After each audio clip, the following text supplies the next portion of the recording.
ವೈಕುಂಠ ಏಕಾದಶಿಯ ಅಂಗವಾಗಿ ನಗರದ ಮಹಾರಾಜ ಪಾರ್ಕ್ ಬಳಿ ಇರುವ ಶ್ರೀ ಸೀತಾರಾಮಾಂಜನೇಯ ದೇವಸ್ಥಾನದಲ್ಲಿ ಶುಕ್ರವಾರದಂದು ಬೆಳಗಿನಿಂದಲೇ ದೇವರಿಗೆ ವಿಶೇಷ ಪೂಜೆ ಪುರಸ್ಕಾರ ನಡೆದು ಸಾವಿರಾರು ಜನ ಭಕ್ತಾದಿಗಳು ಆಗಮಿಸಿ ಸ್ವರ್ಗದ ಬಾಗಿಲ ಒಳಗೆ ನುಸುಳಿ ಶ್ರೀ ಲಕ್ಷ್ಮೀ ವೆಂಕಟರಮಣನ ದರ್ಶನ ಪಡೆದು ಪ್ರಸಾದ ಸ್ವೀಕರಿಸಿ ಪುನೀತರಾದರು. ಇದೇ ವೇಳೆ ಕ್ಷೇತ್ರದ ಶಾಸಕ ಎಚ್.ಪಿ. ಸ್ವರೂಪ್ ರವರು ಕೂಡ ಆಗಮಿಸಿ ವಿಶೇಷ ಪೂಜೆ ಸಲ್ಲಿಸಿದರು. ಈ ವೇಳೆ ಮಾತನಾಡಿದ ಕ್ಷೇತ್ರದ ಶಾಸಕರಾದ ಎಚ್.ಪಿ. ಸ್ವರೂಪ್ ಪ್ರಕಾಶ್ ರವರು ವೈಕುಂಠ ಏಕಾದಶಿ ಅಂಗವಾಗಿ ಪ್ರತಿ ವರ್ಷದಂತೆ ಈ ವರ್ಷವೂ ಕೂಡ ಶ್ರೀ ಸೀತಾರಾಮಾಂಜನೇಯ ದೇವಾಲಯದಲ್ಲಿ ಅದ್ದೂರಿಯಾಗಿ ಆಚರಣೆ ಮಾಡುತ್ತಾ ಬಂದಿದ್ದಾರೆ. ಬೆಳಗಿನಿಂದ ಸಂಜೆಯವರೆಗೂ ಸಾವಿರಾರು ಸಂಖ್ಯೆಯಲ್ಲಿ ಭಕ್ತಾದಿಗಳು ಬಂದು ದೇವರ ದರ್ಶನ ಪಡೆದು ಪುನೀತರಾಗುತ್ತಾರೆ. ಸರ್ವರಿಗೂ ಆ ಭಗವಂತನು ಒಳ್ಳೆಯದು ಮಾಡಲಿ ಎಂದು ದೇವರಲ್ಲಿ ಪ್ರಾರ್ಥಿಸಿರುವುದಾಗಿ ಹೇಳಿದರು. ಬಂದ ಸಾವಿರಾರು ಭಕ್ತರಿಗೆ ಲಾಡು ರೂಪದಲ್ಲಿ ಪ್ರಸಾದ ನೀಡಲಾಗುತ್ತಿದೆ ಎಂದರು. ಇದೇ ವೇಳೆ ವೈಕುಂಠ ಏಕಾದಶಿಯ ಶುಭಾಶಯ ಕೋರಿದರು.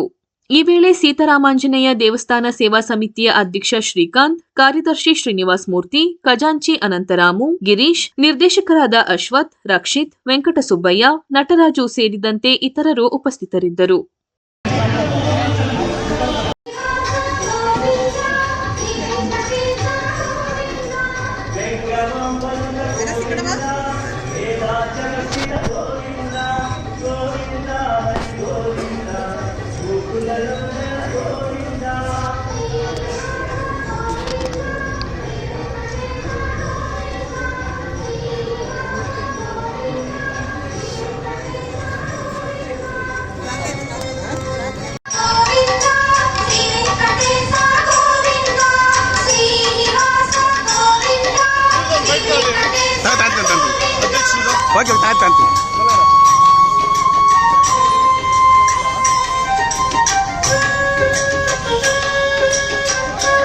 ಧರ್ಮಸ್ಥಾಪಕ ಗೋವಿಂದ, ಧನಲಕ್ಷ್ಮೀ ಪ್ರಿಯ ಗೋವಿಂದ, ಗೋವಿಂದ ಹರಿ ಗೋ.